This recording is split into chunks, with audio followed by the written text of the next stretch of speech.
благодарам што дојдовте во телевизија Нова и за ова ексклузивно интервју. Благодарам и јас на поканата, моје задоволство.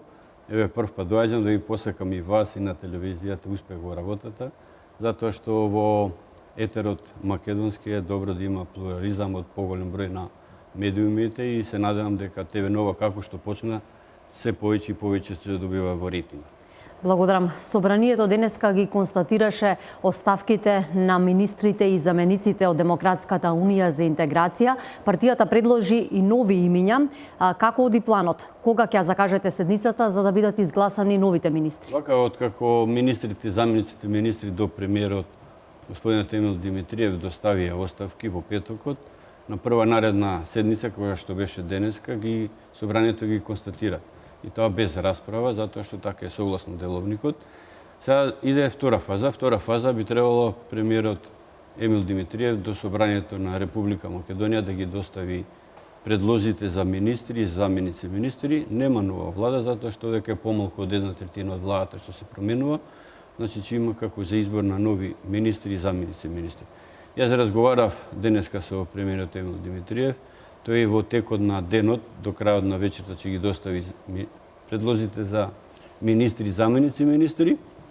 Собранието ќе ги достави до пратениците и за утре во 12 часот ќе закажем новата седница со две точки. Прва точка избор на министри и втора точка избор на заменици министри. Значи, сепак утре може да ги очекуваме на собраниска седница да бидат изгласани новите министри и заменици. Таков е договорот да утре во 12 часот нова седница со две точки избор на министри и заменици министри. Чим дојдат предлогот ќе се формализира и ќе биде закажана седницата. Бурни случувања во парламентот, ако ги земеме во предвид и роковите, токму на 7 април треба да се распушти собранието, изборите се закажани на 5 јуни. Ќе оди ли се според договореното? Вака, на 7 април веќе ќе биде распуштено собранието, значи на 6 април до вечерта. До полноќ. Може до полноќ да работи собранието согласно одлуката за измена на одлуката за распуштање на собранието. Значи, овие денеска и уште 2 дена се работни кај што може собранието да носи закони, вклучувајќи ова избор на министри и заменици министри. Јас очекувам да има нормален тек на овие денови на работата. Она што е стигнато да се заврши низ собраниската процедура, да се изгласат закони и секако на 7 април сабајлето да веќе собранието биде распуштено и согласно моите надлежности ја да распишам избори за одржување на 5 јуни. Да, 5 јуни е датумот кога треба да се одржат предвремените парламентарни избори. Има ли доволно време за подготовка за да имаме фери демократски избори и резултатите да бидат признаени од сите политички партии? Вака имаше до сега доволно време и има и понатам доволно време, затоа што веруете, Македонија се наоѓа во предизборието веќе година дена откако произлезе ова политичка криза и секој од политичките партии посакува да дојде до избори. И нормално да се спрема и да се подготвува и политичките партии и институциите за предвремени парламентарни избори. Еднашка веќе се одложија и не гледам зошто би имало потреба да се одложи, затоа што нема никаква причина. Во овој временски период, во наредните 2 месеци, мислам дека и она што не е завршено има можно да се заврши, за да може да се добијат фери демократски избори во кои што политичките партии, поразениот ќе му честита на победникот. Сега ни е најпотребно тоа, затоа што на тој начин ќе се рестартира системот и ова политичка магла, за жал што владее во Република Македонија, во која што се доаѓа до одредени кризни состојби, затоа што институциите на државата не се признати од разни политички фактори. Мислам дека ќе се надмири со рестарт и со доаѓање, односно признавање на гласот на народ. Гласот на народот секогаш е најдобар глас и тој кажува кој во наредниот период треба да го води народот, која политичка партија, која политичка опција. Значи, од 6 јуни би требало да имаме чиста ситуација, во кој што, за жал, ова ситуација премногу го оптерети општеството. Не само политичките субјекти и граѓаните, него целото општество, сите вклучени во нормалниот тек на животот во Република Македонија. Долго трае оваа криза, но и неизвестноста. Час поскоро е важна стабилна влада, бидејќи која што треба да продолжи со политичките, но и економските реформи, а тука и решавањето на проблемот со мигрантската криза која го зафаќа регионот. Кои се предизвиците?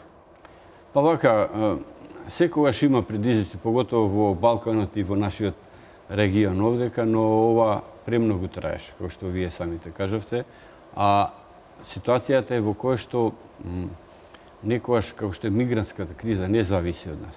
Она што зависи од нас, ние треба да си го завршиме. Мигрантската криза не зависи од нас и за жал наметната не беше, во која што Република Македонија мислам дека добро се снајде, но потребна е на цврсти одлуки од една стабилна и сигурна влада, а тоа е секако после изборите кои што на сите предизвици ќе одговори, вклучувајќи на мигрантска криза, вклучувајќи на економските ситуации и вклучувајќи на севкупната регионална политика што за жал се води одека во регионот во кој што спаѓа и Република Македонија.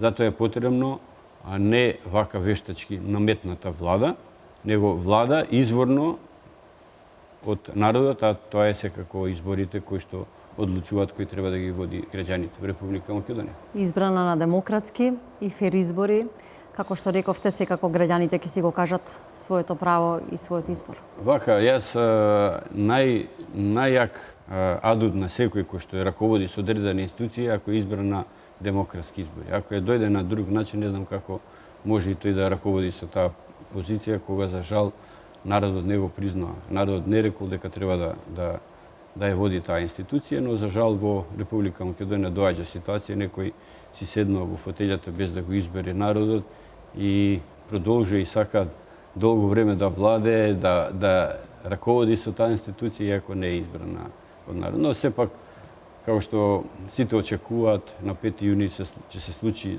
изборите и ќе се одлучи кој треба да седне на фотелите, да ги раководи институциите и да одлучува во име на граѓаните на Република Македонија. Рековте дека до распуштањето на парламентот ќе се усвојат и донесат некои од незавршените обврски и закони.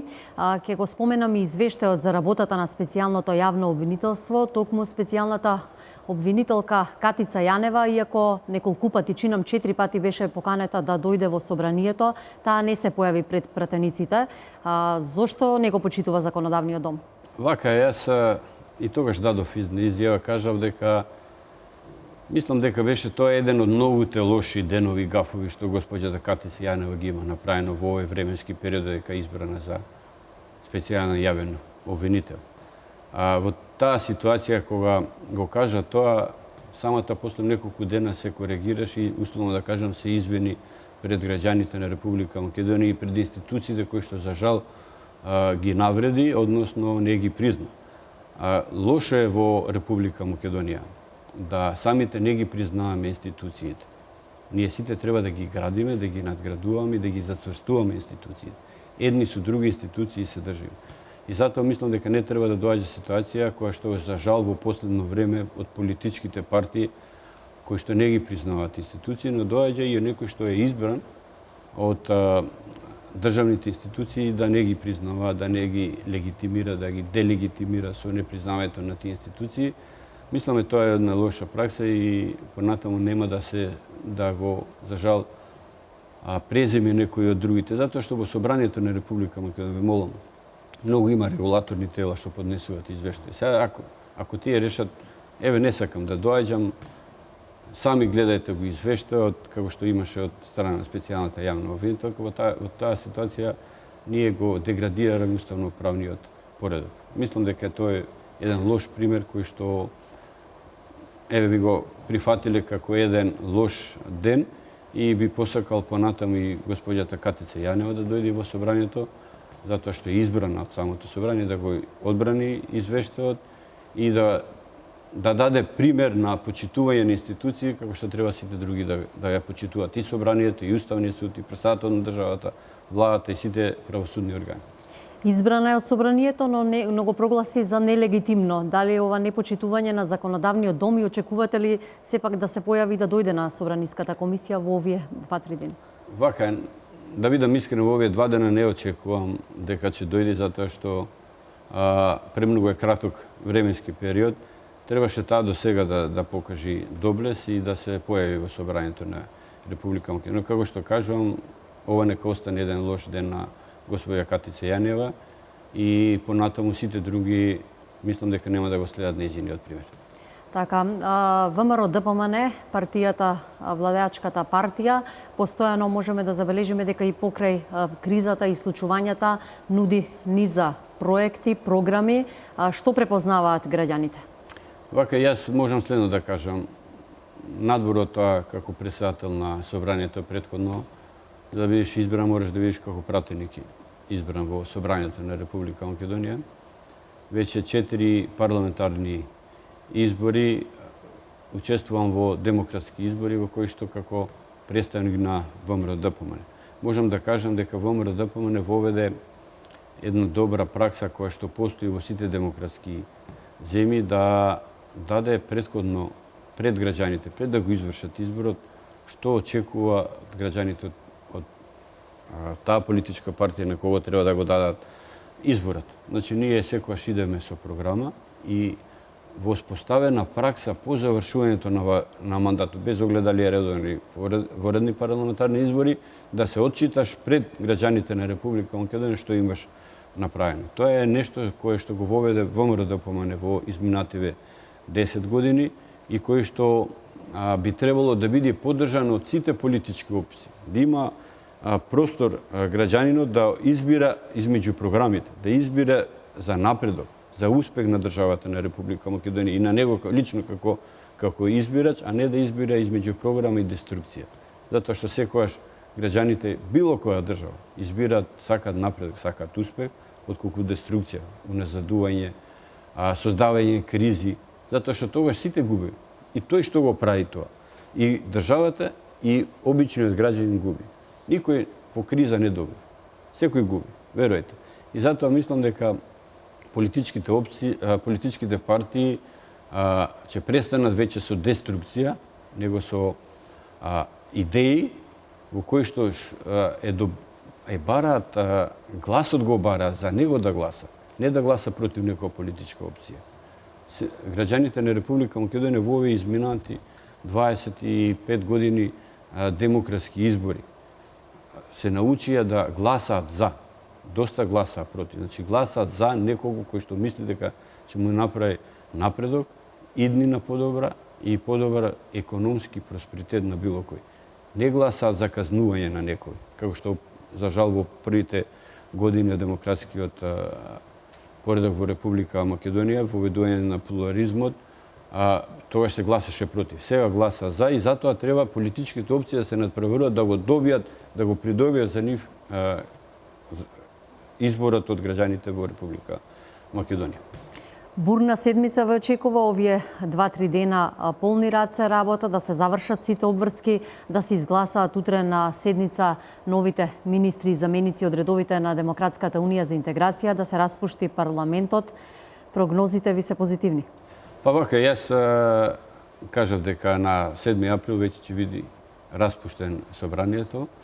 Тогаш останува од моја, како мене, уставно надлежности што ги имам, да го донесам решението за распишување на изборите кои што се одредени да бидат на 5 јуни. Ја како председател на собрание веќе ви кажам дека можам да условно да кажам да тактизирам наместо на 7 април до 15 април во тој временски период да го потпишам решението за распишување и одржување на изборите на 5 јуни, за да им дадам можност на Државната изборна комисија за продолжување на некои, условно да кажам, ако не се завршени работи, да може да ги завршат. Тоа се однесува во делот на избирачкиот список. Затоа што многу активности во Државната изборна комисија за време на спроведувањето избори зависи од денот на потпишување на решението за распишување на избори од председателот на собранието. Значи, од тој ден дали ќе биде 10 дена од 7 или ќе биде од 15 сосема значено и затоа ја по распуштање на собранието ќе разговарам со председателот на Државната изборна комисија, ќе му ја дам таа опција за да може да имат уште повеќе време за да ги дозавршат работите кои што условно би требало до сега да бидат завршени. Ви благодарам за интервјуто кое го дадовте за телевизија Нова и ете за сите овие работи и најави кои што ги кажавте за нашите гледачи. Благодарам, како што кажам на почеток, ми беше задоволство да видам овдека. Се надам и понатаму ќе се гледам и посакувам и вас лично успех и на самата телевизија напред. Имаме прилика за уште многу разговори. Гоце, како што може да слушнат и нашите гледачи, ете за утре председателот на Собранието Велјановски ја закажа собраниската седница на која што ќе бидат избрани новите министри и заменици од редовите на ДУИ, а веќе на 6 на полнок или од 7 парламентот ќе биде распуштен. Билјана, ти благодарам за разговорот, тебе и на твојот гостин,